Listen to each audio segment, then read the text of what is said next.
Well, hey there, everybody. Welcome to another great episode of The Color of Motion. I hope everyone is having a great Saturday and a great weekend so far.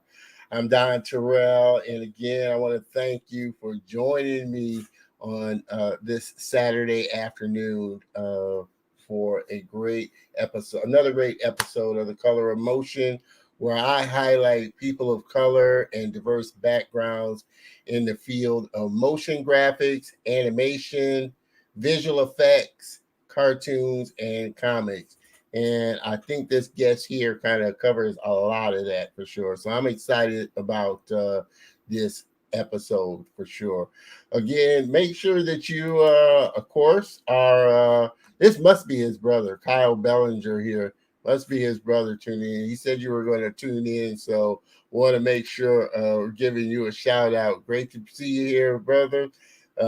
Great that you're supporting your brother for sure. Of course, I'm doing a little housekeeping, making sure that I am broadcasting on all my channels. And of course, you can check me out and check out the show on all the channels that I broadcast, my Facebook, LinkedIn, and YouTube page for sure. You can find me at any of those pages at Don Terrell. But if you are checking me out from Facebook and my LinkedIn page, make sure that you jump over to my YouTube page, subscribe, hit the bell notification so that you will be notified of when I post new content. And I plan on posting a lot of great content on my YouTube channel. So I want to make sure that you are part of my community and that you get notified. Also, make sure that you like and comment on some of the videos. That not only helps the video ranking, but it also helps my channel ranking as well. And would definitely appreciate that. Again, just making sure that I'm broadcasting on LinkedIn. I got a lot of YouTubers tuning in. All right. Appreciate that for sure. All right. I'm broadcasting on my Facebook and want to make sure that I'm broadcasting on my YouTube page. All right. Looks like I am. Good deal. We are almost ready to rock and roll. I did that pretty quick too. Usually it takes me a minute. Uh, what I did was I was finding that I was getting some slowdown issues. So I knew my machine was really getting taxed for sure. So uh, before I get me some new equipment, I made sure that I maxed out my machine. And I was running on 16 gigs of RAM and maxed it out to 13. So it seems a little bit snappier now for sure. Mr. Hartshone, my good friend from across the pond in England. And I'm looking forward to another great show. Sending love your way. Back at you, brother. Back at you for sure. Appreciate you tuning in, Mr. Kyle. He said you were going to clown, Mr. Kyle. So we're ready for you for sure. Tuning in and supporting his brother, Miss Salve, a future guest on the show. So I'm excited to have her on. Just checked out her demo video. Uh, and it's awesome. So looking forward to sharing that with you. Of course, my brother here, Mr. Michael Clancy, in the building. Super talented ZBrush artist, and going to have him back on and do some ZBrush tutorials and ZBrush sessions with us. So I'm excited about that for sure. So it looks like we are all good to go, broadcasting live and in effect. I'm excited about that. So let's dive into this for sure. My next guest is a creative professional and educator with over 20 years of experience in 3D modeling, animation, and visual effects for the game, film, military, and corporate industries. He's also been a member of the Houston game development community for many years, where he loves to give back to the community whenever possible. His experience also includes 15 years as a teacher and professor, developing and facilitating the training of principles and career skills in 3D modeling and rendering, 3D animation, level design, and game project development to high school and undergraduate students. And actually, that's actually how I kind of met him. He was doing a modeling session in Lightwave at a animation boot camp, and that's first time I connected with. I don't know if he remembers that, but that's the first time I connected with my guest here, and he has definitely made a big impression on me. Additionally, Sean's developer credits include the game Dreadnought, which I will be throwing the link up in the show where you can check it out. A tactical based warfare game in space by 6 Foot Games, where he served as lead 3D artist. The independent film Matt Mercury, Plot of the Galactic Mastermind, a sci-fi comedy that harkens back to the old science fiction of the 50s and 60s, where he served as visual effects artist in various award-winning AR, VR apps and simulations created for the oil, gas, energy, medical, military, and education industries. Currently, Sean is lead 3D modeler for Electronic Arts Incorporated, EA, if anybody doesn't know who that is. One of the largest game developers. I think they're probably one of the, if not the biggest, they're probably the biggest game development publishing companies in the world, where he is tasked with leading the charge on developing uniquely designed assets for an unannounced game based on the world's most popular sci-fi franchise. I hate it. I'm probably going to get a chance to talk about that because I'd be interested to know. But it's unannounced, so it's going to be coming out soon for sure. So we're going to know. Please, everybody, welcome my guest and very special friend, Sean Christian Bellinger. Mr. Sean. What's up, man? You gave me applause, dude. We bring you in on style, man. We feeling big time here. all our guests in on style. Right style, on. for sure. How's it going, brother? Hey, living the life. 2021's been better for me, so that's a good start. That's a good sign for sure. And hopefully 2021 has started. It's hard to believe, man, that we're already through January. Oh, dude, I know. Yeah, it's crazy. It's just flown by so quickly, for sure. Yeah, I seem to remember the same thing happening last year too. So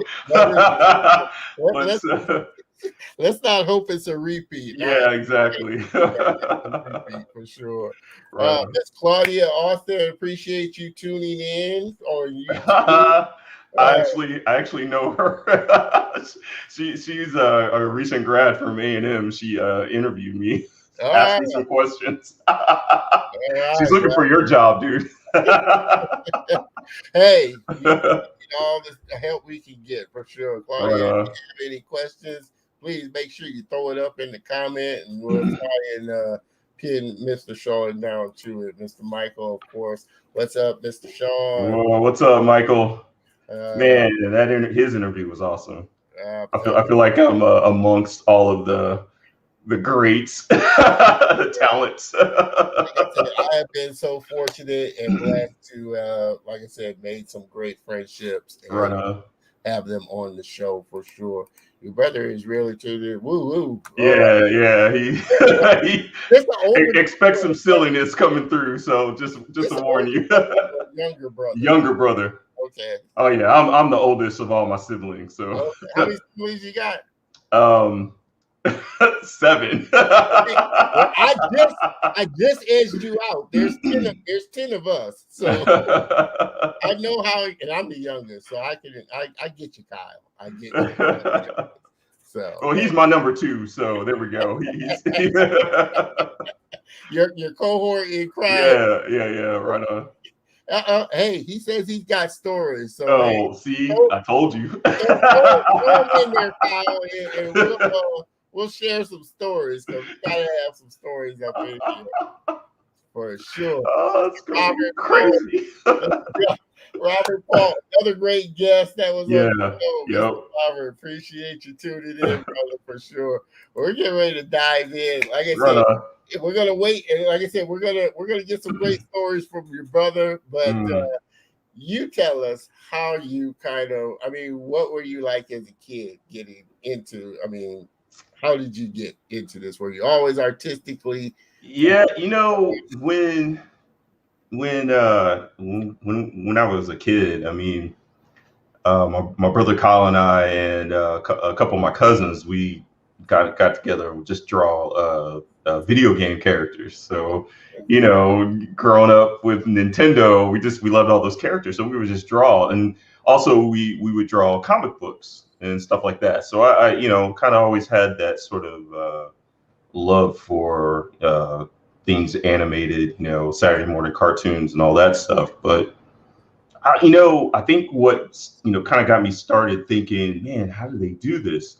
I attribute all of that to my mom, and she's people that know her may not know this, but she's a nerd, man.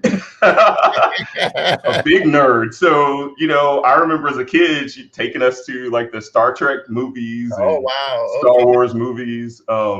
We actually waited in line for the Return of the Jedi movie. It had to be a couple of hours at least. The theater was packed. I mean, you gotta. She could have waited until the movie had been out for a while, but we went on like the day it came out and waited in line, in a packed theater to see this movie. So that's been a big influence, and and then other things like the movie Tron and all of that just started feeding into it, and I was trying to understand how they did that. And I had a couple of people in high school. Well, in junior high, I was doing a lot of drawing and got into like computer programming and stuff, learning how to code like goofy little games and things like that. And I got a little bit of experience in high school with some cell animation. So it just sort of all kind of was just building up from there. And along the way, I got into photography. So art, I felt like art was really my thing and not programming. So just kind of went down that road. But movies like Terminator 2 and Jurassic Park just all in the back of my mind. And then at one point, I decided I didn't want to do photography anymore, and it was time for a change. And I'm 30 years old trying to figure out, 28 years old trying to figure out, what am I going to do next? What's new? And I started thinking about animation, and I went to school for animation, man. That's what started it, dude. Oh, wow. Yeah. That's awesome for sure. I'm going to throw this comment up because that is by Mr. Mike Quincy here. Take this down. Mr. Mike, one dope mom, because that is really a mom that really gets it. Like I said, my mom didn't discourage it, but she wasn't a nerd or creative like that. So that's a very awesome thing to have a parent that really is part of it and really kind of spurs it. Like I said, my mom didn't really discourage it, but she didn't quite get it either. Right. It's that. Right. A mom that gets it or a parent that gets it definitely will help spur you along. Is your brother in the arts as well? He's a musician. He's a singer. He's got a band. He's a rock star. Yeah, I mean, like bona fide rock star. Oh, there we go. The comic book you and Bobby Decker created from the old V. Hey, V. Yep. We great, man. We created some characters based on that. I mean, no one told us we couldn't do it, so we just decided we were make up all these characters. Oh man, hey man, I wish I knew about Kyle beforehand. I would have said, send me some pictures or something. Oh boy, yeah. There's a bunch out there, but yeah, he's a bona fide rock star, dude. Oh He's man, he's awesome. plays shows and all that stuff. So anyway, so outside of your mom and kind of your brothers doing it, who was it outside of that kind of inspired you along the way? Oh man, teachers that kind of helped you along in your journey or encouraged you along in your journey? yeah. I gotta tell you, dude. My biggest, I've got three major influences. One being my mom. Another one was a youth leader at my church who got me into media. He was a videographer for a local news station, and he taught me editing, video, stuff like that. It was, it was awesome, and for a goofy teenager, being able to do some cool stuff. I mean, we he helped me, or I helped him put together presentations for performances and things like that, and it was good, man. It was a great experience, and so that was a huge influence for me, primarily because I was so focused on photography, so it centered more around video. But I mean, all of that still fed into my desire to create media. And then another one was an instructor at the Art Institute, and he was, and I loved all my instructors. Don't get me wrong, but he has influenced a great deal of my peers as well, and we still have fond memories of him. But the thing about him is he was very real. Like, he didn't blow smoke up. He goes, he would tell us, most of y'all are going to be working here in Houston, so you need to stop worrying about all that Hollywood stuff. So, I mean, we a lot of us didn't listen, but we're all like, man, I don't know what you're talking about. I'm working at Pixar when I graduate, but trying to crush the dream. Yeah, and it would seem like that, but he was very real, and he truly enjoyed teaching, but he was straight up. And my own teaching experience, I kind of base a lot of how I approach my students based on working with him, because one thing he'll probably hate me for saying this, but he would tell us if our work was bad. He wouldn't say your work sucks or your work is bad. He goes, what you need to do is go home, stand in front of the mirror, and practice saying, do you want fries with that?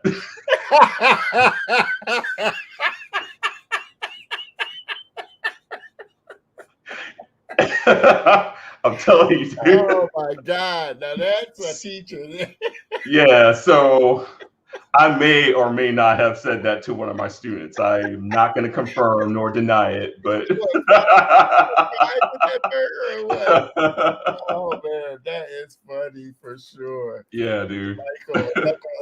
Which is a thing we all have in common. We're all AI alumni for sure. Yeah, man. I loved my experience in the Art Institute. It was. I had some great teachers too. I really. Yeah. Really had some great teachers. It's just that whole real world experience. It was good for me, man. And and I always had the dream to be doing something like the pinnacle for me was always working for Industrial Light and Magic or something like that, right?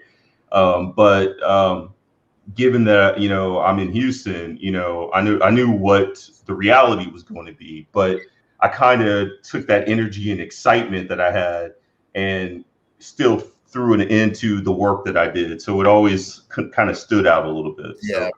And I think a lot of the teachers and a lot of the instructors and people that are teaching this now, I hear them say that too. They get people realistically saying, hey, you're not immediately going to start out at Pixar or this or that. There's a lot of local companies that are doing things that you can like I said, work your way towards and work your way through. Yeah. So I think Absolutely. giving students that realistic expectations, just like a football player in college, I'm sure a lot of their coaches tell, hey, you may not make it to the pros, or it's Exactly. not a pro thing right off the But it bat. doesn't mean you can't enjoy what you do. So, and I've told that to a lot of people. So, I mean, as a result, I mean, a lot of my students, have gone to work here in Houston, or, now I have a few that have gone on, to work, bigger companies or whatever, but like in game development or something. But, it ultimately comes down to inspiring a love for the craft, not just trying to find that that end destination. You got to love it. You might want to go to DreamWorks, and I've people that I've talked to before and mentored, have gone on to companies like DreamWorks, and but along the way, you got to love what you're doing. You got to love the craft. And that's really what it boils down to. It's about enjoying the journey along Exactly. the way. Sure. So, I mean, like you said, you've had your hand in a lot of different aspects. Do you enjoy one or the other, say visual effects or modeling or animating? Is there one that you enjoy particularly more than the other, or do you just like the process as a whole in being creative in whatever it is that you're doing, whether it be film, whether it be games? I think it's just the process, because when I was working on the Matt Mercury movie, I was doing a lot of After Effects and compositing, and I was like, oh, I forgot how much I like After Effects, how much I like doing this compositing stuff. But I think what I like doing is solving a problem, and that's really what it boils down to: finding the best solution for solving a problem. So, if I've got to create effects on video that has no tracking dots on it, I have to. This is going to be challenging. Yeah, I had to find a very creative way to make that happen. And any of you guys that have done visual effects and compositing know that if you don't have any way of tracking, layering some 3D on video is very hard. So, but stuff like that, I mean, I just, I think I learned early on that I don't know, I don't always know that you can't do something. So it's like, I'll just try to do it anyway. Yeah. And someone I'm like, you can't do that. You're not supposed to be able to do that. I figured it out. I made it happen. And that's usually where the best work comes from, when you don't exactly know how you're going to do it. You just know it's what you want to do. And it's, like you said, you don't know any better. You just try something and work from there. I did a lot of that when I was doing a lot of the AR and VR work in Houston. You mentioned 3D Camp, and yes, I remember you at 3D Camp. Yeah, so yeah. Yours was the one class that I wanted to make sure that I was in, because, like you said, at the time I was, which I really still am, but I really love Lightwave. And yeah. Like I said, you were teaching modeling, objects and things, and how to model in Lightwave. So that was a big session that I definitely wanted to be in.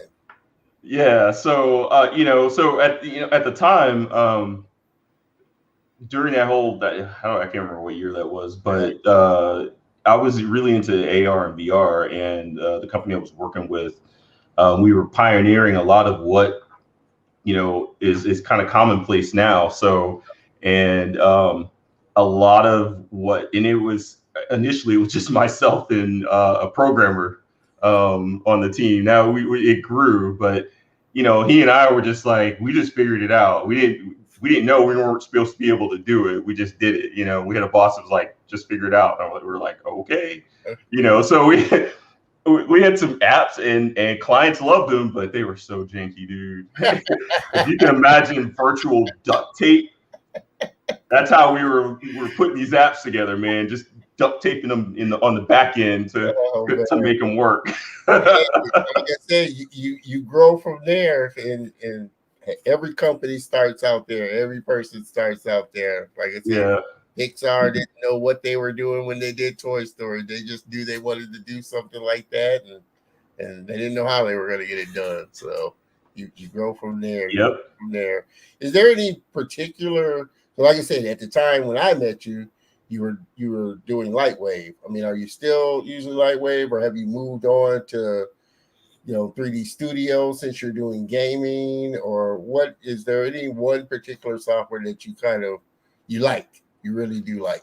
So Lightwave, I had to learn so I am a 3ds Max guy, right? And I'll use Maya from time to time too, but I had to learn Lightwave when I started teaching. So because that was a software that they were using, and I remember being interviewed for the job, and they said, "Yeah, it's Lightwave," and I was like, "Can we use 3ds Max?" Can I use 3ds Max? Oh man! So I got when I got hired, and this was I was teaching high school. When I got hired, I had 2 months to learn Lightwave before I could start teaching. So I learned it. I did get to a point where I was liking it, but then I started hitting some limitations. So nothing against the software. It's a great software, and I've seen people do some amazing things, and they used it in some of my favorite productions. So I got nothing against it. It's just some of the things I wanted to do and teach. I kind of hit a wall there. And I really didn't want to fight it. So, and then, of course, with Autodesk, you can get like cool licenses for education facilities and stuff like that. So it was easy for me to switch over. But I have fond memories of it. And every once in a while, I was like, maybe I should grab a license and kind of take a look at it again. And then I'm like, nah. I think I stopped at version 9. Yeah, I think I stopped at version 9. But like anything, or like any software package, they have their strengths. Yeah, of course. Oh yeah, that they're good at. I know when I first started learning 3D, I was sat down in front of Softimage, and that killed. Like the original one or XSI? The original one. Right on. Before they turned to XSI, and that just killed 3D for me. It was like I said, I was doing graphic design. I was doing graphic design for a turnkey company here in Houston, and that built video toasters and was selling 3D software. But the software that we're selling was Softimage, and they would let me come in and play around on the computers and learn the software. And like I said, I was really kind of geeked about learning 3D. And they said, well, here's Softimage. We sell Softimage, but they brought out like 7 or 8 thick manuals of here's the manual. Oh, I remember those big manuals for those programs, man. And that killed it for me right there. And then they started selling Lightwave, and it clicked with me. Lightwave was so much easier for me to grasp the concept of 3D. So that's how I got into Lightwave. They started selling it, and it just was so much easier for me. Yeah, I got a lot of friends who had told similar stories. So, and then I moved over to Modo when. Modo's legit, man. Yeah, which I still love using. I love Modo now. So Luxology. Yep. You want to be a sponsor? I love you. I want to be a sponsor. I use Modo. Right on. I love Modo.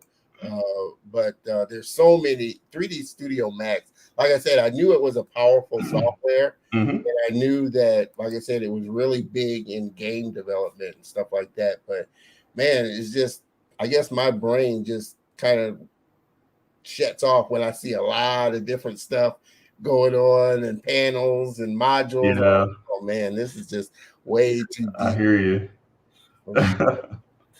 So would you say was your biggest challenge on a project that you've ever had? That's a good question. Oh, okay, I got one. Now I was gonna say because there's been a lot of them. I've got some stories to tell, but I would think the biggest challenge I had I was working for Fuel Effects, and Yeah. we got a huge project from a company in Azerbaijan, and they wanted us to basically build an entire airport terminal and create an animation with that, which not a big deal, but they wanted it done in a month. Oh, wow. We're talking building every floor with all of the assets in it, Wow. and creating an animation with it, like a fly through and all that stuff. Dude, I and I was put in charge of it, right? I was project manager, and I was like, "Holy cow! How are we going to do this?" That's like minimum a 6-month project, dude. That's a lot. So yeah, I just again, it's one of those things where I just didn't know I couldn't do it. So in my brain, I kind of put it together. This is what we're gonna do every week, and I had a team of artists and got some contractors in, and they killed it, man. It was awesome, and we actually I think we got a 1 week extension because I think we were having some render issues, primarily. We had to farm out some of the rendering because it was just crazy intense. But as far as the asset creation and all that, man, we pounded it out, dude. And I was like, look, we got a week to model, we got a week to texture, we got a week to light, and a week to render. So it was insane. Overtime during that project. To this, we had we're talking like probably 6 foot tall, blueprints pasted to the walls, and are on on our tables and stuff, and we just were going floor by floor, man. And we ended up doing a camera fly through and everything. I mean, it's actually still on YouTube. But yeah, that was crazy. That was probably the craziest project I ever worked on. That's a serious project there. Yeah. So, but there's been some other ones where, like the one where we were in the office for 2 days, didn't go home because we were trying to get ready for get one of our clients ready for OTC. Yeah. OTC. I mean, it was like 3, 4, 5 o'clock in the morning, and my client was up late too. So we would do a render pass, send it to her, and she'd go and mark it up, send it back, and we correct it, and and then while we're rendering, we're sleeping on the floor. That's serious. Which, hey, as a designer, there are days like that, projects like that. It's welcome to the industry. Yeah, welcome to the industry. You have to love it. This is Jeff Watkins. Hey, my buddy Jeff. Old friend. He and I grew up together. We were both skateboarders back in the day. So yeah. Why don't you look like a skateboarder for sure? Yeah, I was. That was my thing for a little bit. Oh man, Miss Bex, we're gonna throw this question in. How do you network with local companies and get your foot in the door? Hey. Oh wow, that's an awesome question. It's really hard, post COVID, because networking is the key, right? So before COVID, you would try to find out what events are going on in Houston, meetups and things like that, and just start talking to people. I don't have a firm answer for that question right this second because I don't know how things are going to change in this climate. But traditionally, you would just connect with people in meetups and things like that. Now, you can, there's some benefit to maybe having a cold call or cold, connection or whatever. But ideally, the first thing you need to do, and if it's, if we're talking about art or animation or whatever, is have a great portfolio and something that you can hand out to people and say, hey, I'm Sean. This is my portfolio, and hit me up if you've got some work for me. You know, and there have been times where I've sent out hundreds of resumes and copies of my portfolio or whatever to get a job. So it really is just about, sometimes it's about knocking on doors, but it's also about making connections. So these days, I just don't, I haven't had the time to really kind of figure out how do you make connections when you really can't be in front of people. So, you know, with the way things are going, maybe this summer, you know, things might start to get back, you know, and we can start having more socially distanced sort of meetups and things like that. But traditionally it's through meetups and talking to people. If you know someone in the industry, talk to them, say, hey, here's my portfolio or whatever. You know, those kind of connections really help kind of get your foot in the door as well. So I hope that answers your question, Bex. Well, Bex, I would say, just to throw in there, I guess now with the advent of social media, there's a lot of great groups to be a part of. Get in the groups, do your work, talk to people. You'd be surprised who you may meet and who you exactly. Like I said, and be active in those groups too. So because that gets you recognized. For sure. Mr. Michael, scan data would have loved to have been on that project. Did you use a lot of scan data on the? Oh, well, we had some like what do you call it? Oh boy. We had some models that they did for like the sketches. They gave us some stuff for structure. But yeah, it would have been great. You know, the scan technology back then was still kind of expensive.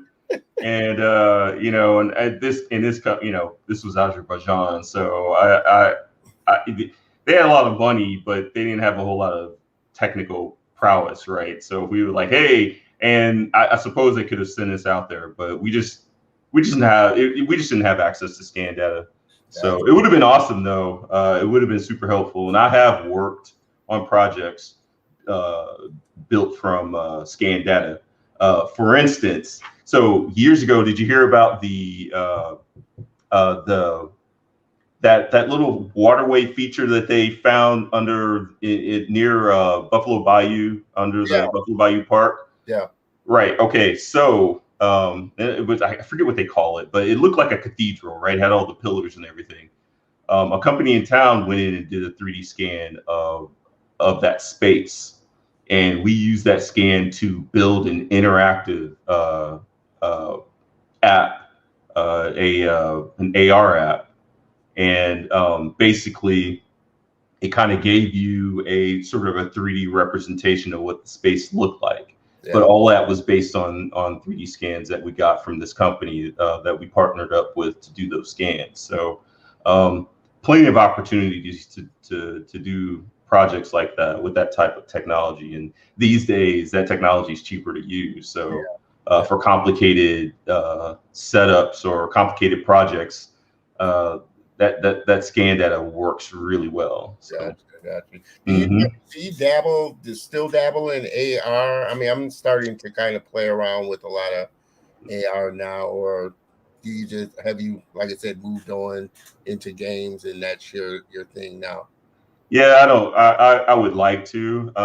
In 2019, I was unemployed for a little while and did a little bit of work with the company that was doing some VR stuff. But I haven't done AR.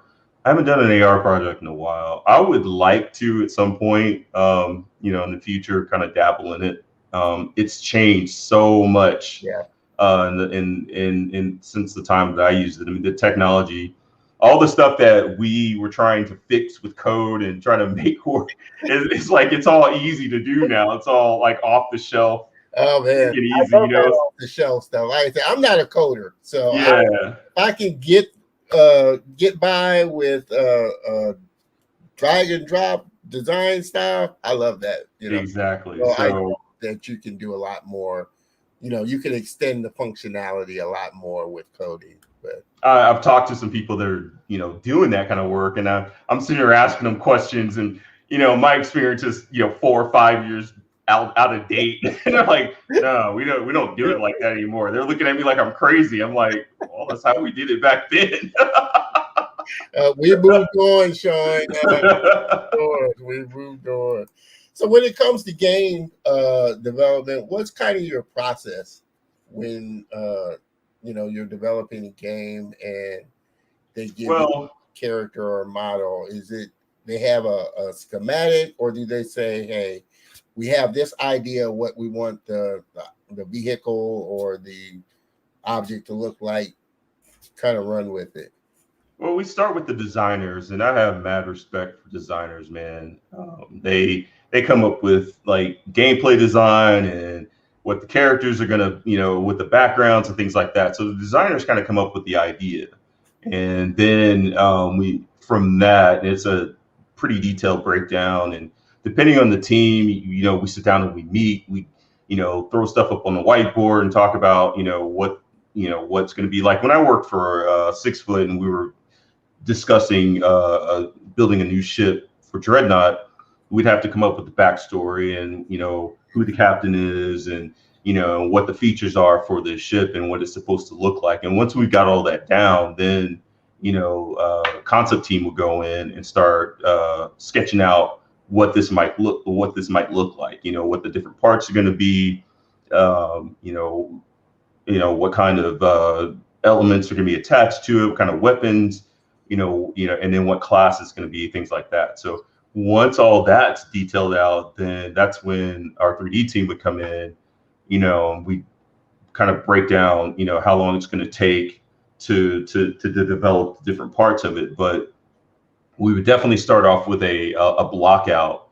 And generally speaking, with most games, having a block out is helpful because then that can be taken into the engine and that gives coders something to work with.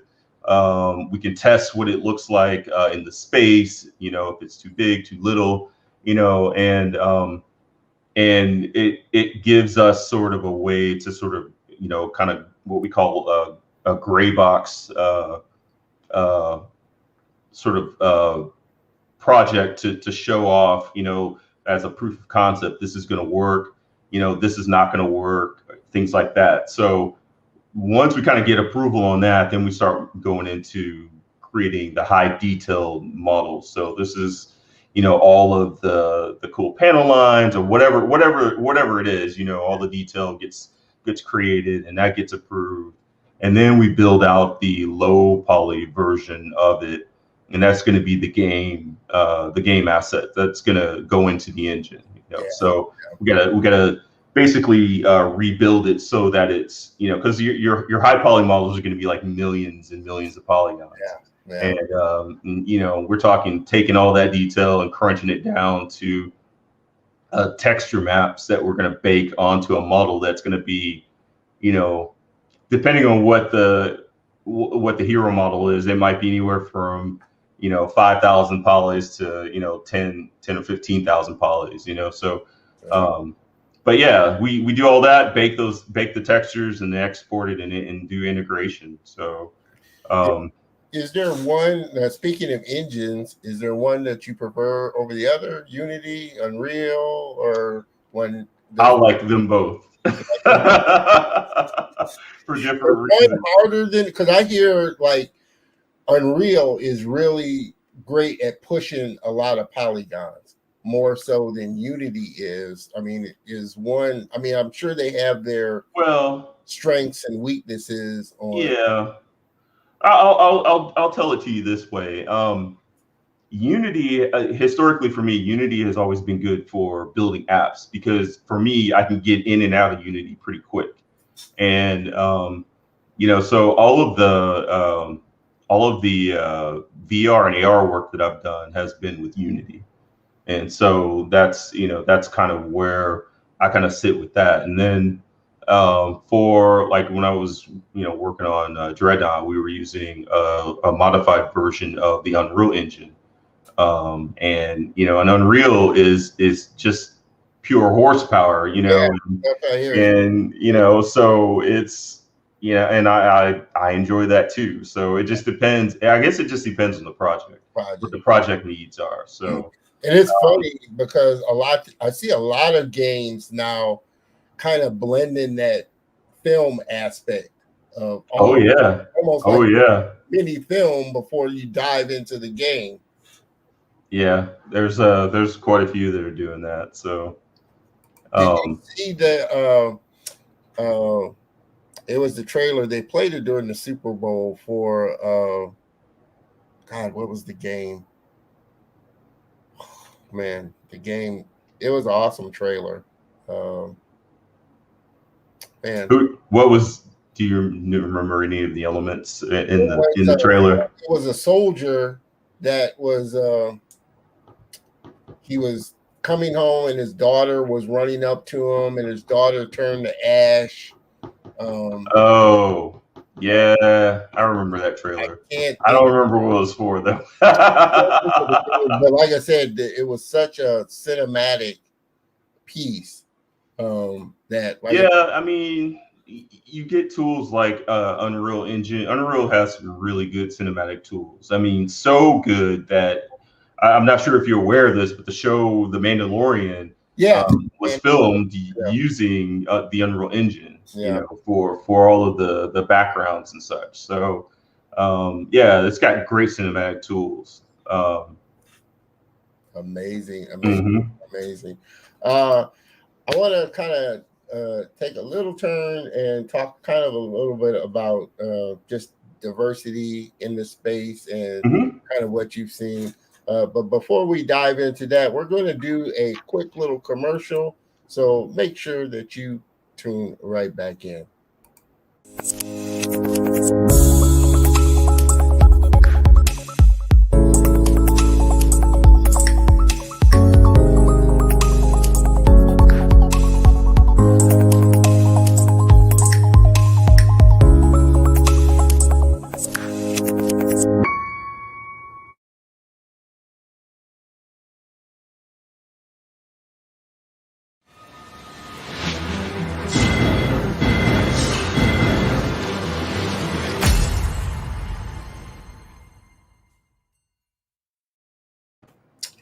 And we are back with my very special guest and friend, Sean Christian Bellinger, lead 3D modeler with Electronic Arts Incorporated.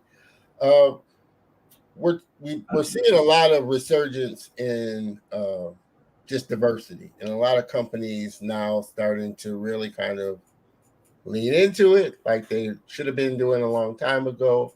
Do you see that in the gaming space? A good wide variety of different types, or even is it relevant in the gaming space, would you say? Oh, it's definitely relevant. You know, it's important to have some kind of representation, you know, and kind of see yourself not just in the games that you play, but in the developers making those games. And you know, as a kid, I never really thought about I didn't see any black characters in this game. It really didn't occur to me.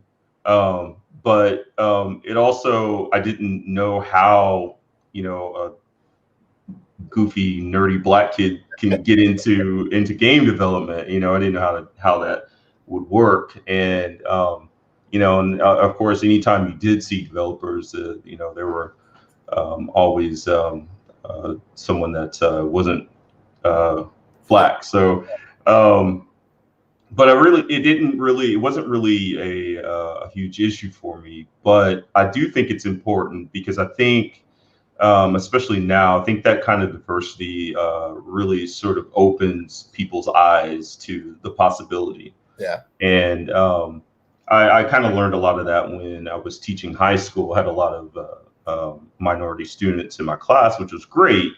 You know, I wanted them to see what's possible. Yeah. And I wanted them to see, you know, that yes, you too can be a game developer. Or yes, you too can work as a 3D artist if you apply yourself and But the key to that is making resources available. Yeah. So that part is critical. But before I get too deep into that, to answer your question, it's incredibly important in the industry. I see a lot of that with EA. I have to give them props, man. They are really, and to be honest with you, it was like that even before the events of last year. So always felt that that was important, and it was nice for me to see people who are leads that are people of color, right, and women in lead positions. Our specific team had a female lead for a while before she had a better offer, and she was awesome, and I think that's incredible. I think it's amazing. And I feel like it's kind of changing with other companies as well, but I really can't speak to what what the experiences are there. But I know, for EA, it's important. In fact, I had an opportunity to be a part of a leadership conference last summer. And that was through EA, and it was a leadership conference for people of color, which was awesome, And I mean, it wasn't like only Black people can be there, but it was, that's what it was geared towards. Yeah. And they are very much involved, and it's important to them what my aspirations and goals are. And I don't know that I've really ever had that before from an employer.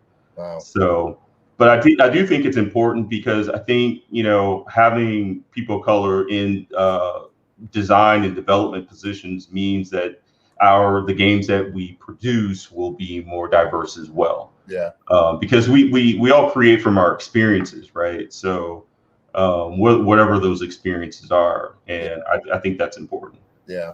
And I think, like you said, another big thing is having access to a lot of the tools, softwares, and exposing kids that normally wouldn't see that or have knowledge that that's something that they can do. They know they love to do it, but like you said, you don't think what's the possibilities of a nerdy Black kid getting into this space and really being great at what they love to do. Which hence is the reason, the main reason, like I said, I wanted to do this show, because it really puts a face to a lot of different parts of this industry that I love, that exposes people. Like I said, when I started, I wanted to be a comic strip artist, and I love all comic strips, but I didn't see a lot of people like me doing it, and I didn't see a lot of characters like me in the newspaper. So I know what a powerful image that is, to really see somebody that reflects who you are and giving you that hope that, hey, I can do this, and this is something that I love to do, and that there's a big real possibility that I'm able to do this. I think it gives us an opportunity to tell a wider variety of stories too. So, so I'm seeing a lot of change has happened since last year, and I really do think a lot of good's going to come from it. A lot of creative good, and I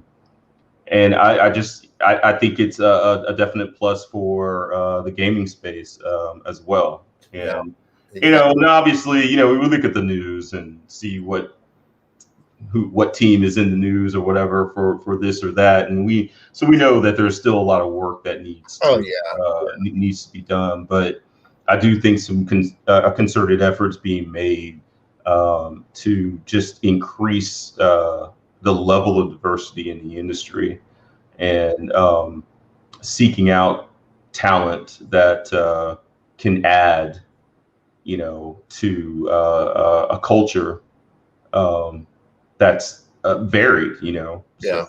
Yeah. And I think, like I said, with of course, and I would say the bottom line for any company, any business is, They want to make money and do Right. things. And I think the big thing with especially Black Panther, the success of Black Panther shows the possibility of how big our dollars can be and how big movies we can still be blockbuster movies or blockbuster projects. And it's all about the story, I feel. And every story, I think, can relate to everyone. If it's a great story, everybody can pull something out of it that they can identify with. It doesn't have to be just that Black or Hispanic or whatever it may be to still be a big selling, big project. Right. I totally agree. I think Black Panther really showed that. I think it also kind of exposed the fact that Black people are nerds too. Come on, we can get out there and enjoy a superhero movie or whatever. So I personally feel a little bit more. I don't know. I can't think of the word, but it just feels good because growing up, it was like, you can't be a nerd. You're Black. It's like,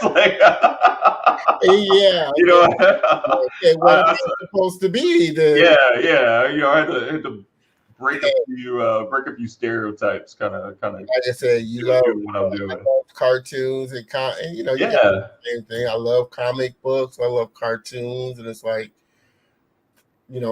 it shows that we have all these different facets to ourselves. There's not one thing that we're supposed to be, or any one particular race is supposed to be. We all share the same experiences. We all love nerdy things. We all love funny things. We all love things that, Well, one of the things, and I actually did. I don't think I mentioned this when we were talking about my bio, but I was actually part of founding a Black-owned production or game company called Revelation Interactive, and my buddy Dennis Matthews actually still runs it and owns it. Dennis, I know. Yeah, so you know Dennis, right? So he owns that company. Well, I mean, we started like back in 2001. Oh, wow. I didn't know you started with Dennis. Well, yeah, absolutely. And so, we were doing like little projects here and there. I mean, we were just trying to figure this all out, right? We didn't know, but our goal was basically to say, hey, look, as Black people, we don't have to just be consumers. Yeah. We can be creators. And developers. And that was important. That was an important theme, like the most important theme for us beyond everything else. I mean, really, the company is just now like doing well, making money. Dennis is doing a great job, but we did a little bit here and there, but it just became kind of we became kind of a voice for what could happen, what could be, and it was a good start for all of us that were involved. And I enjoyed the time that I had. Being a part of that, and to see that it's continuing to be successful makes me, very happy. But there was a lot of late nights working over the weekend, building our skill, learning things. We spent a lot of time talking to vendors, saying, hey, we're a small company trying to get started. We're trying to get like free licenses for game engines before everything got democratized. We were like, hey, can we get some kind of trial, something like that? They get one company give us like a 6-month license, and another one, because we were really trying to start something real. And while it didn't immediately become super successful, I mean, we did actually end up doing a project for the Jim Henson company, so that was actually pretty cool. But beyond that, I mean, it just kind of gave us an opportunity to really just kind of show people, look, we're Black, and we are not just consumers. We are developers, and we can make cool stuff and cool stuff that people want to see. And so that really just sort of stuck with me through my career. And it's something that I try to sort of intimate to my the students that I had over the years as well. So, but yeah, it's all about just pursuing your goals. And I definitely agree. And one, I used to actually I talked to Dennis maybe before COVID hit, like maybe January before, because we were meeting, because I was telling, we were talking about AR, because I was telling him I was kind of getting into doing that man knows AR project. But before that though, I enjoyed going to, because he used to do Saturday morning sessions at the Art Institute teaching. Yes. So I used to go to that every once in a while and kind of get up to speed on Unity and stuff. Yep. He knows Unity. Great guy. If I have a Unity question, I go to him. So definitely, for sure. I know that to your point of what you just mentioned, that is something I'm really big on too. It's great to work at studios or desire to get to DreamWorks or Pixar if that's your thing. But I really do am a big proponent of creating your own thing and being creators. Like I said, I think Tyler Perry really drove that point home to me about creating something of your own and owning it and being able to put it out there in a big way. And I think with today's atmosphere of so many social platforms and so many areas where you are able to put your content or whatever it may be, music, if you're a filmmaker, there's YouTube, there's so many platforms and avenues now to put out your own content. Your own content, that it's such a great time for content creators. I think it really is. And I just encourage people, man, if you want to tell a story, if you want to create something, just make it happen and see it through to the end. I think a lot of people, get kind of discouraged when they're working on a project that takes a long time to get through. Even if it sucks, finish it. So that you at least know what it feels like to go from concept to completion, right? And because then you take what you learned and you can move on to the next thing and make it better. So for sure. The good thing about and what I tell people now is, because it's such a great time for content creators and there's so many different avenues of putting your content out there. Like I said, YouTube, Instagram, so many different places to put your content out there.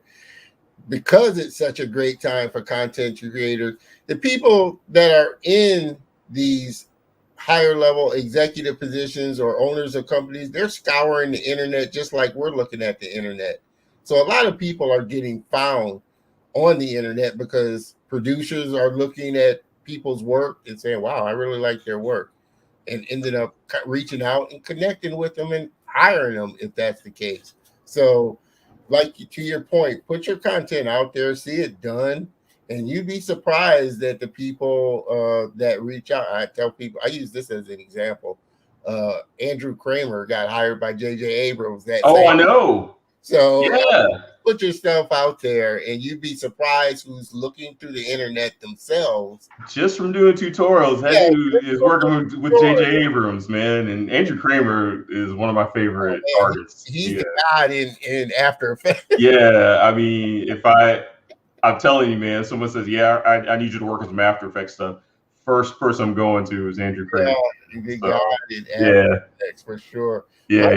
Michael threw up there God of War. That was the game that in the little mini clip that they played through. God of War. So appreciate that, Michael, for throwing that up there. I couldn't think of that new God of War game was such legit. A cinematic thing. Where do you, like I said, this technology is moving so fast. Where do you see it going in the future? I mean, gaming is a big space. People are be surprised how much billions of dollars is made in the gaming space. Oh, yeah, I tell people that all the time, man. Games as an entertainment surpassed the movie industry way back in like 2004. So I think it's definitely over $1 billion a year, now. I don't know. It's pretty high. Yeah. But where do I see it? Man. Do you see it merging? Because they're already using it in the VR space, kind of. Yeah, I see VR slowly becoming more a part of casual gaming, right? I feel like there's still a barrier to entry with cost of hardware and such, but you got like Sony is trying to make some changes and some inroads on making their VR games more fun and user friendly and stuff like that. So yeah, it's really hard to say because every time I think we're about to hit a wall, like it can't, games can't get more realistic, or we can't do this or can't do that. They kind of push it even more. So I think as long as the technology is there, I think we're, obviously the push towards realism is going to always be, at the forefront with some of the major AAA titles. But I also think there's going to be kind of a pullback on some of that too. I think we're going to see a lot of games that are more stylized, becoming even more prominent. So I mean, games like Fortnite, that it shows that a stylized game. I still haven't wrapped my head around that one. Man, my 14-year-old plays that game. Well, actually, I don't think he plays anymore. He informed me that him and his friends are above that kind of thing now. So, but it does show that and I think stylized games will always have, no matter how advanced the technology gets and how realistic it all gets, telling a story with a stylized look is always going to be popular because it can add to the atmosphere, right? Yeah. I go back and think about games like oh crap, I can't remember the name of it now. But like some of these, kind of spooky little hand-drawn these games that are spooky, but they're hand-drawn style. Yeah. Telling little creepy stories. I think they're great because you don't have to have like the most powerful game console to make a great quality game. Yeah. That being said, we got there's the new Resident Evil game coming out, so really scary and spooky but super realistic. And I just recently started playing the new Black Ops game, the Cold War Black Ops game. That is just a gorgeous game. So I do think I think there's just going to be a continued push towards realism, but I also feel like a lot of the stylized games are going to become popular. I also feel like mobile games are going to be growing more as well. Our mobile devices have become so powerful, dude. Yeah. And I mean, I can't say anything at this point, but I can tell you there's a lot of cool stuff coming down the line. I can imagine. Imagine. I know when I went into the Apple store to kind of look around, they had a demo of augmented reality game. Oh yeah. Yeah, it was. I don't know what the name of the game was, but you could really get in close to a lot of the areas. It was kind of a space fighting game. And you would see the ships. You could really get in and see the ships fly by. So I think, like you said, with the advent of more and more powerful technology, whether it be phones or, a lot of companies now are starting to really leverage mobile VR glasses, something that doesn't so much tether you to a computer. Exactly. Start to become a lot more popular.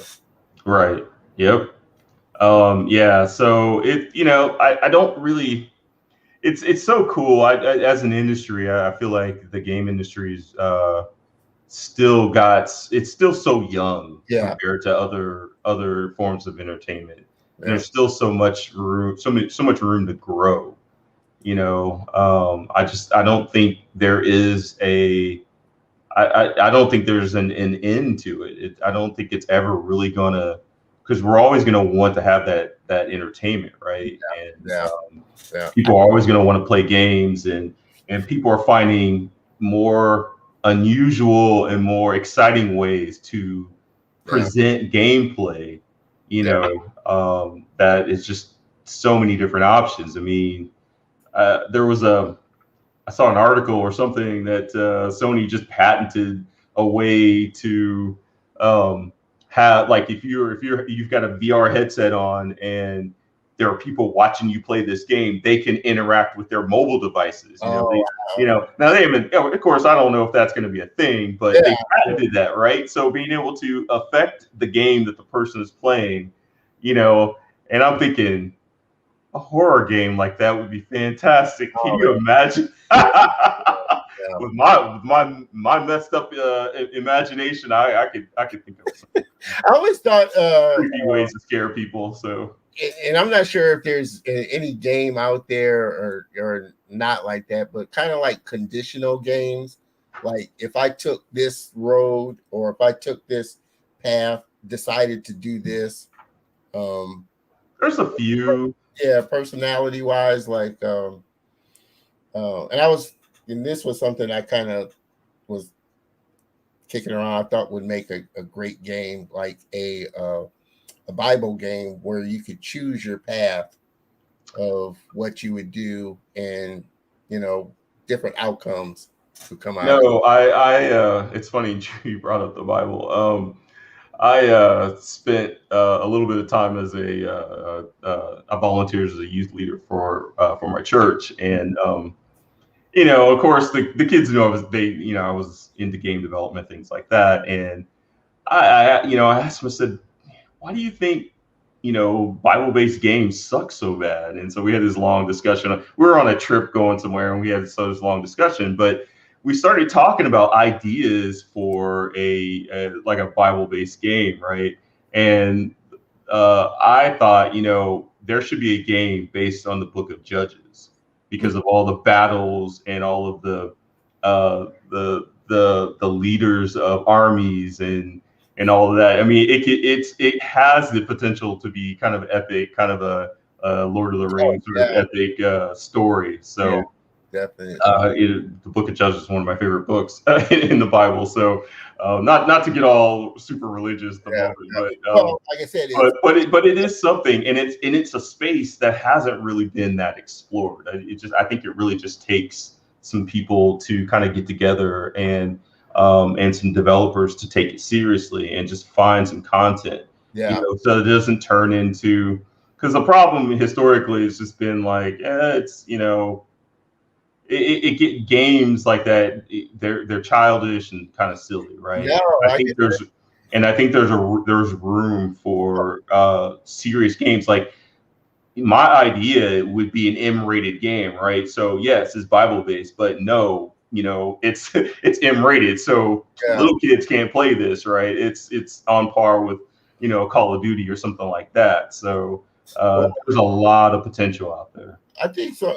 Definitely, I feel like that's got a lot of opportunities because, like somebody told me, it's every book wrapped up into one. It's got drama, it's got betrayal, it's got love, it's got David and Goliath or King David. It's got so many different things. It's just going to take somebody, like you said, with a creative mind to really dive in and make it something engaging that people will want to walk through history. Yeah.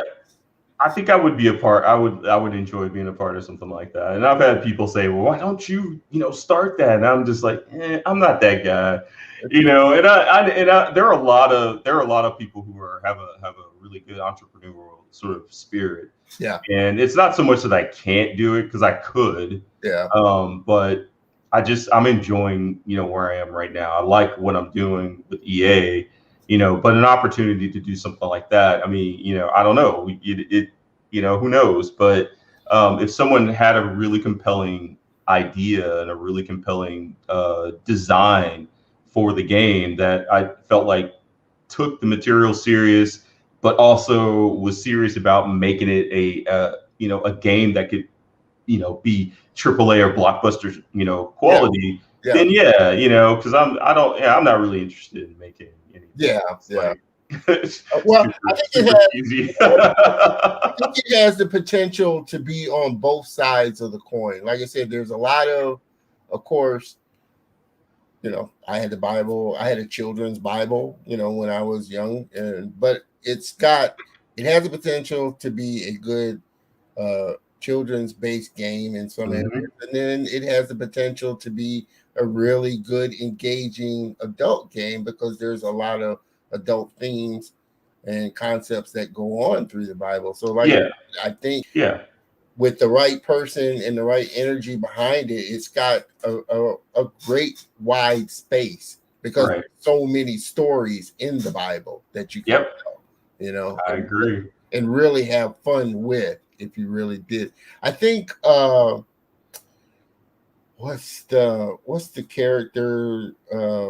He's probably the closest. I wouldn't say it's straight Bible, but he pulls out of history. What's the I won't say he's a ninja, but he's a soldier. But they did a lot of historical games with him. God, slipped my mind. And I used to have a app with them, but it'll come sooner or later. But that's fine. But you said historical. I think history is a good source for games, and there's some games that do it. And I part of the reason why I love the Call of Duty, the Black Ops game that I'm playing, that's Cold War, is because it is set in the Cold War era, and that I love history, and that part of our history is really interesting to me. So I enjoy playing that because of that. But also, you pick up pretty much any Assassin's Creed game, and you've got like different eras and different locations, and times in history. So that's what I was but so that there's it's just limitless. I mean, just like it's limitless the kind of stories you can tell for books or comic books, or for movies. Games can tell. There are unlimited stories that can be told for games. And unlimited, and many different ways to deliver it to consumers. And you kind of work in this space with the energy and oil and gas. And I can't think of they were a company out in the Woodlands that used that what? They made they were a game development company out in the Woodlands. But I remember going, and I think it was at the little Animate Animate Houston, not Animate Houston, but the place where I met you initially. 3D Camp. 3D Camp. I think it was actually a 3D Camp. If the company came out and they were showing this, actually, it was basically a gamified training session for oil rig workers. The company is the name of they're called they're called Epic Software. Epic. Yeah, Epic. not to be confused with Epic Games. Yeah, So Epic Software. Epic Software. Yeah, So yeah. Vic such an amazing. Vic is the owner of that company. Yeah, but it showed the power of games in training. Yeah. How to be able to train Yep. workers and stuff. I thought it was very engaging way of training. In that case, training oil rig workers what to do in case of an explosion and where to go, Exactly. stuff like that. So, what do you feel has the power of games in training and education? Do you feel like that's another big space that's starting to come to light? Oh yeah, absolutely. When I was at Fuel Effects, we did a lot of sort of training, gamified training apps and such. So we did some stuff where you're a safety inspector on a rig, and it was kind of a test, actually. It was a pass fail kind of thing, and you had to identify safety violations on a offshore rig. So there is a great deal of potential in gamification when it comes to education, training, marketing, and such. And it's still untapped, and even with using games for training and demoing, even for like the military as well. So it just games are owner's manual or user manuals and things like that, or training manuals are going to be the kind of the thing in the past. I mean, I know everything's kind of online now, but even now with training, it's like, here, you're going to, run this app and play this game, and this is going to be part of your training. Yeah. There's going to be a whole lot more of that coming down the line. So I think it's the content sticks. And a lot more when it's interactive. Yeah, when it's interactive and you're actually doing it. Which, like I said, it's got a big space it's got a lot of growth, and you're starting to see it in the medical, with just body parts and surgeons doing interactive type of games or interactive type of surgeries before they do the actual surgery. So I feel like games is got such a far-reaching potential because, like I said, I think that type of content, we're visual creatures, and we tend to remember things that we do and actually engage in more so than reading, like I said, a manual or whatnot to get the information. Totally agree, man. And that's why there's a lot of companies. There's companies that are doing that, man. HTX Labs in Houston is right now they're doing a lot of AR and VR stuff, and training and security and things like that. So it's super exciting to see all of that going down because, and something I told my students, being in the game industry isn't just about entertainment. I mean, you can take the same entertainment production values and apply them to edutainment or gamified training. So I know. And actually, I was looking to do some work with them, but the health museum was looking to do some interactive stuff. So even museums are starting to leverage it in just the experiences of a lot of their shows and displays. Oh yeah. Like I said, it's such a wide appeal to it. I'm kind of dating myself because I guess the simplified games, I'm an asteroids kind of asteroids simplified type of person, but the cinematic aspect and the interactive aspect of a game is just, which is why I don't keep a lot of games around me, because I could get lost in playing video games. Do you spend a lot of time in video games since you work for a video company, or oh boy, it depends on how busy I am. So Yeah.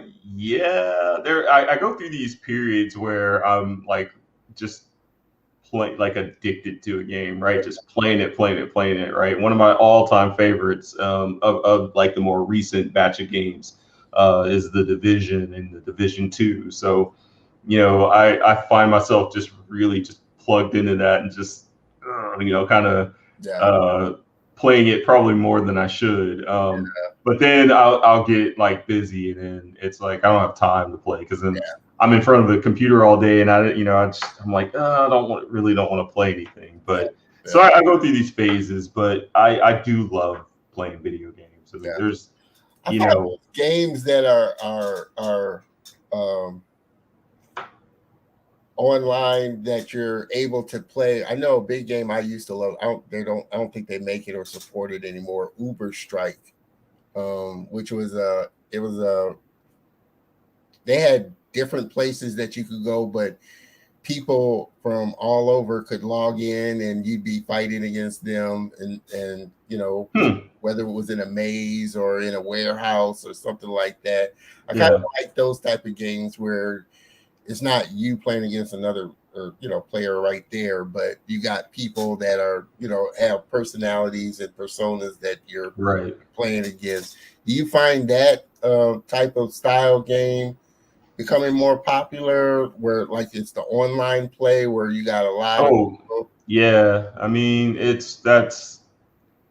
I think if your game doesn't have an online component, people are going to be like, why can't I play this online with my friends or whatever? With notable exceptions. I mean, there's certain games where it's just, obviously it was designed to be like a single player experience, but there's a reason why so many games are online games. I mean, we're all about trying to bring people together and enjoy their time together. I watch my son play a lot, or listen to him too. But he gets online, and it for him and for his friends, it's kind of like back in the day when we would like to talk on the phone, right? That's how they communicate. That's how they connect. He's got his headset on. It didn't even matter if they're playing the same game or not. They're just chatting it up. So, and sometimes they'll get into a game and play together or whatever. I just think the social aspect of games will continue to be a sort of a catalyst for people to get together and just kind of enjoy themselves. Back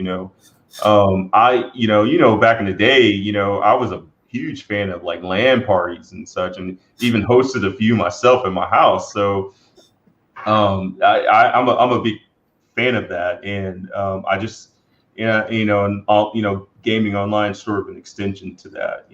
Kind of groups of people getting together and just having fun playing video games. Yeah. So what's been kind of the best advice that you've gotten through your journey that somebody has given you that's kind of stuck with you through this whole journey that you've been on? Best advice. Okay. Don't try not to be the smartest guy in the room. And what I mean by that is I try to surround myself with people who know more than me, have more talent than me, have more skill than me, so that I'm always learning. I mean, there's always going to be situations where that won't be the case, but I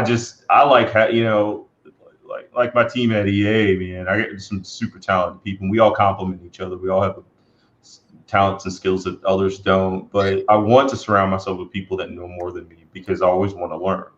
And that was a huge sort of piece of advice for me, because then two things happen: you're always learning and you're always humble. So people who can do something better than you, you're not going to walk around acting like you're a rock star or whatever. So, yeah. Well, like you said, that's the best and quickest way for you to level up your skill. Yep. To surround yourself with people that are better than you.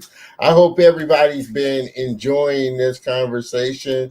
I'm going to throw up a little remark here by Brother Bellinger here. I'm in the field of education technology, and I attended a conference where teachers were using Minecraft to teach math. Have you seen more of games being used in teach? I definitely have. Like I said, it's such a great learning tool, and I think that type of information will stick a lot longer with kids than the textbooks. Like I said, I'm dating myself, but I can only imagine what learning would have been like had we had VR or game, that type of aspect to really go places and learn things and experience different things and cultures. So I see the potential as just exponentially growing myself. I see classrooms with VR headsets where teachers take students on journeys in VR using gamification. To what my brother was saying, games like Minecraft are being used in the classroom sometimes in interesting ways to teach things you wouldn't expect, but it's using what the kids are familiar with and engaging them, and that's what's critical. I love teaching, but I feel like there's still I feel like there's still opportunity, especially like at the K through 12 space, where we kind of need to get away from the traditional methods of reaching our kids. I mean, I think we're trying to create too many generic situations and fit them all in the same box, and that's not going to work. And that, I didn't take that approach when I taught, so consequently, I've been told many times that people don't like the way I teach. Administrators tell me they didn't like how I taught, stuff like that. But it's because of the way I interacted with the students. I wasn't there to try to be, try to win any awards for teaching. I was just there to reach people, teach kids how to problem solve, how to think critically, and how to think outside the box, right? And games help with that. Kudos to the teachers that are using games like Minecraft or whatever to engage their kids, because that's how you get them to learn and be excited about any subject. Oh yeah, so, definitely. Let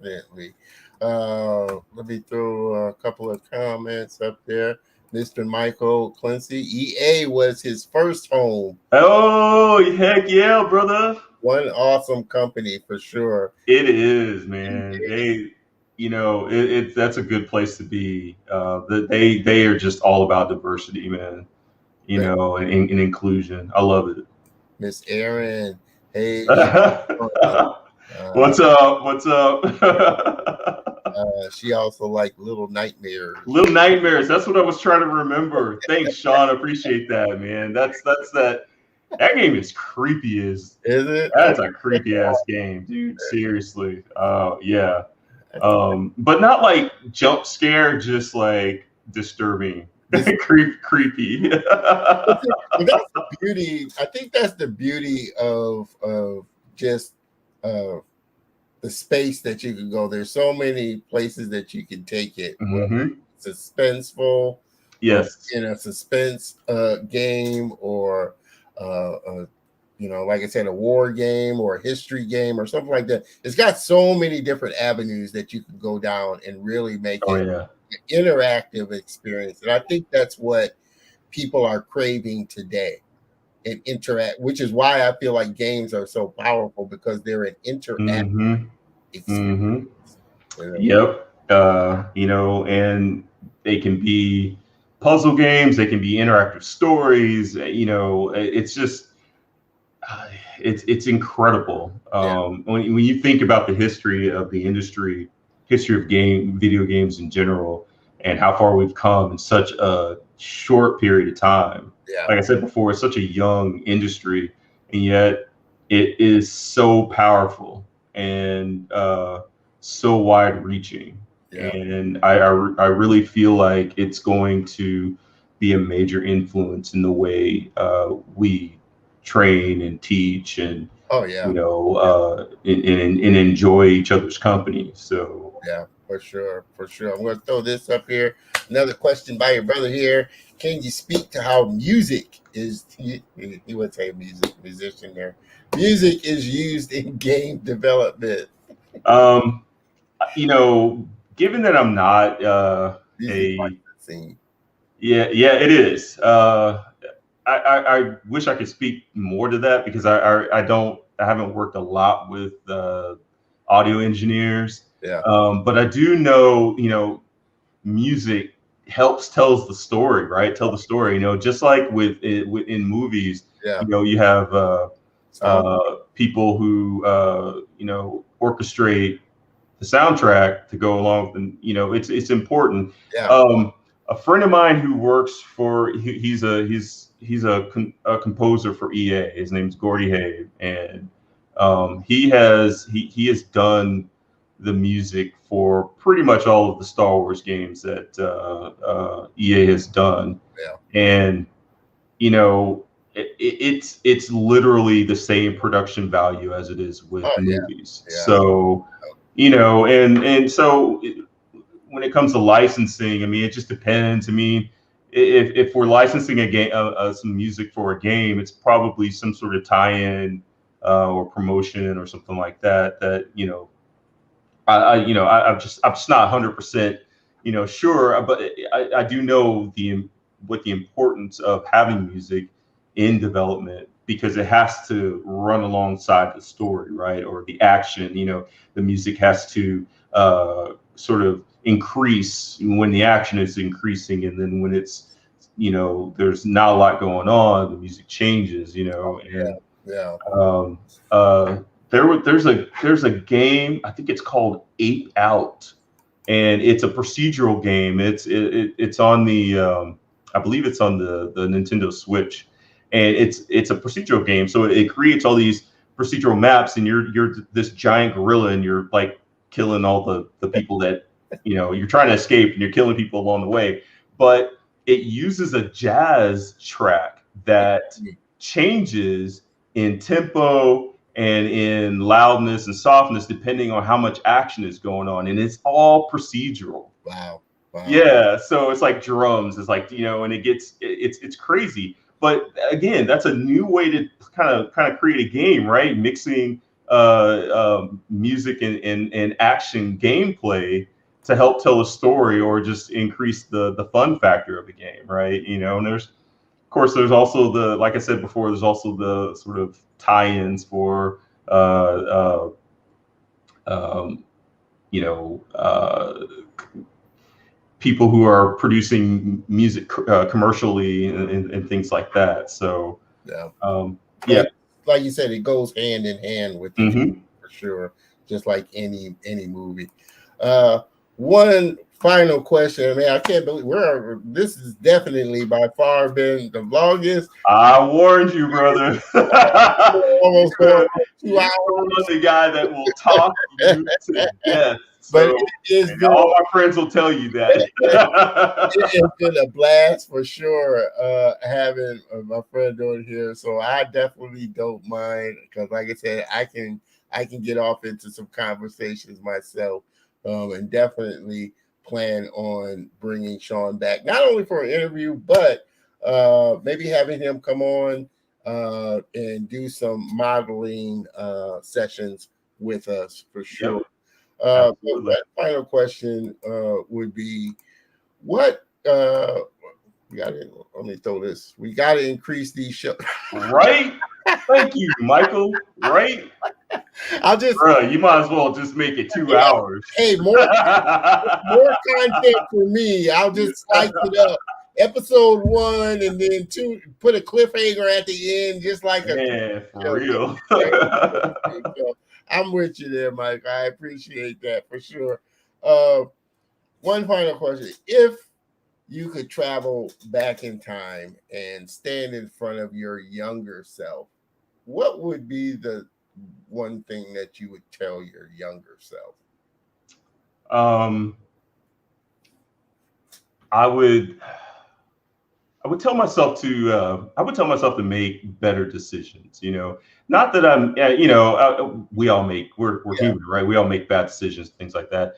And what I mean by that is be more focused. I think in what I wanted to do.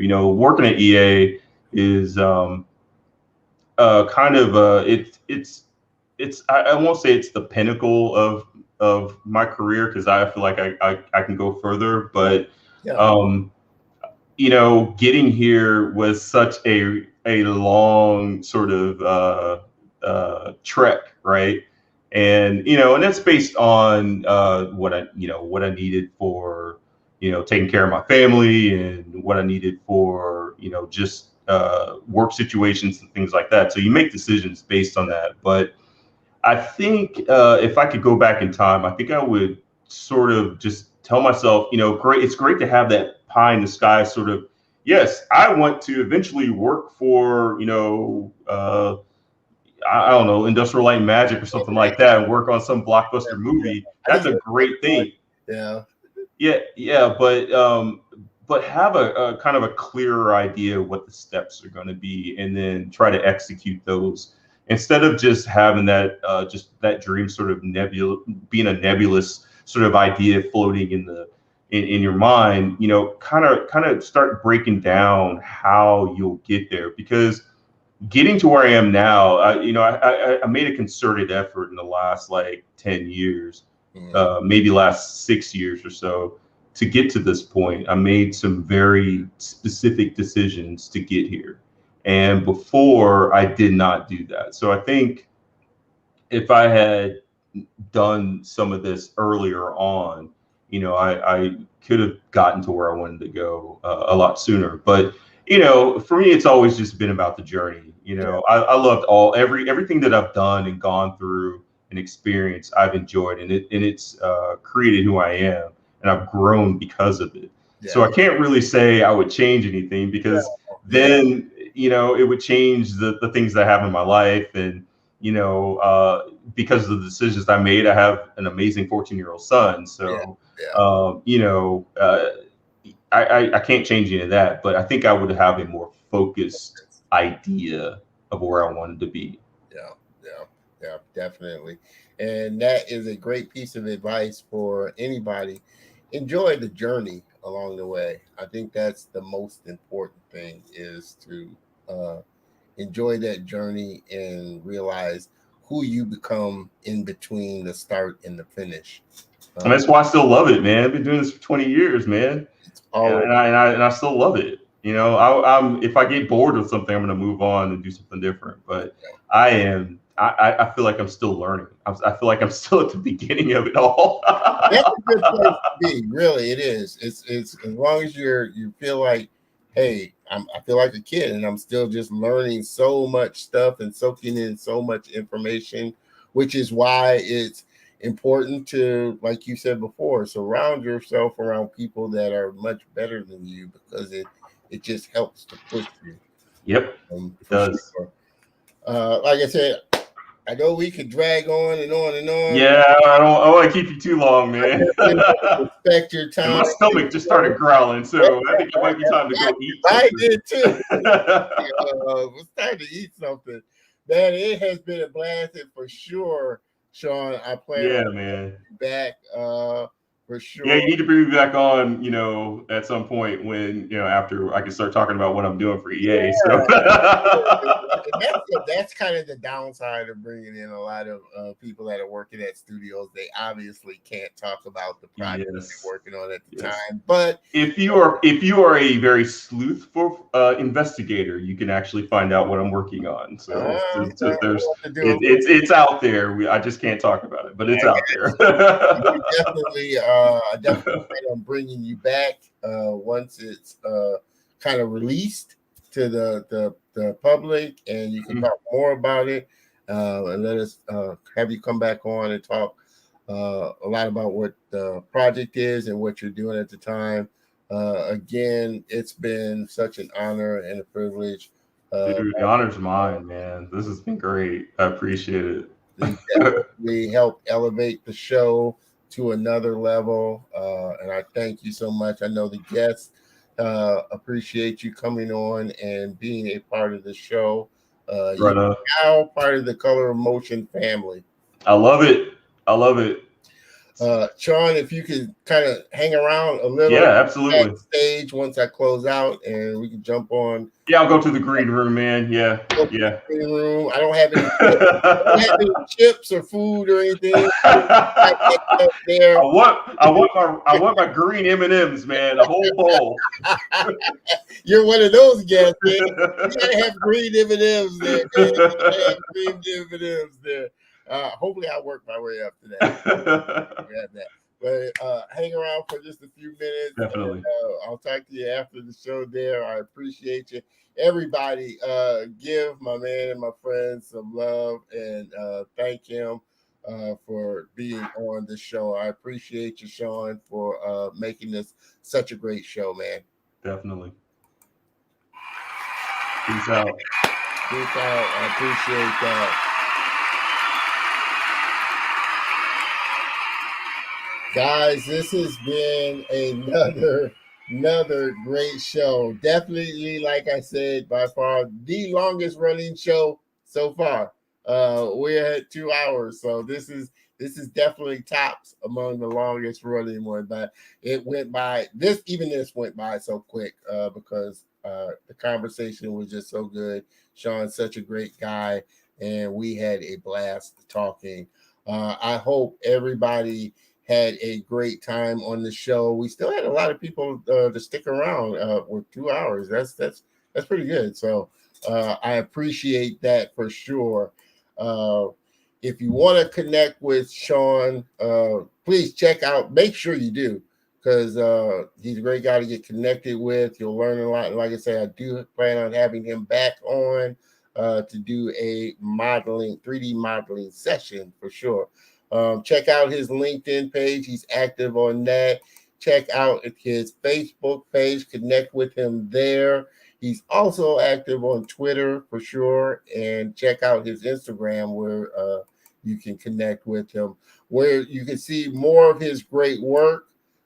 Check out his ArtStation page and you'll see a lot more of his great work. To check out the game Dreadnought, please go to greybooks.com/dreadnought/en. I will be putting all his links in the show notes on YouTube where you can connect with him for sure. Again, make sure that you connect with me on all my social pages. You can email me at don.terrell@dggraphics.com. Connect with me on LinkedIn, Facebook, and YouTube at Don Terrell. You can find me. But if you are tuning in from Facebook or LinkedIn, make sure you jump on over to my YouTube page, subscribe, hit the bell notification so that you will be notified of when I post great content, because I plan on putting some awesome content on there, some software sessions, more great interviews with awesome professionals in the industry, and just other great content. So I want you to be a part of my community for sure. Also, please make sure that you like and comment on some of the videos. That will help to increase my YouTube channel and the videos so that I am encouraged to put more great content on there for sure. Make sure you join us next week. I plan on having another great guest. We took January out with a bang for sure, with a 2-hour session, and looking to open up February just as big as well. He's a great guy that I connected with. It's going to be a great interview for sure. Mr. Eric Perez, production coordinator with DreamWorks Animation Television. So that's going to be a great show for sure. So I'm looking forward to bringing on my man and my friend Eric to kick off February with a bang. As always, I hope you have had a great time on the show today. Please make sure again that you connect with me. I plan on seeing you next week. So have a great rest of the day and have a productive week. And I will see you next week on The Color of Motion.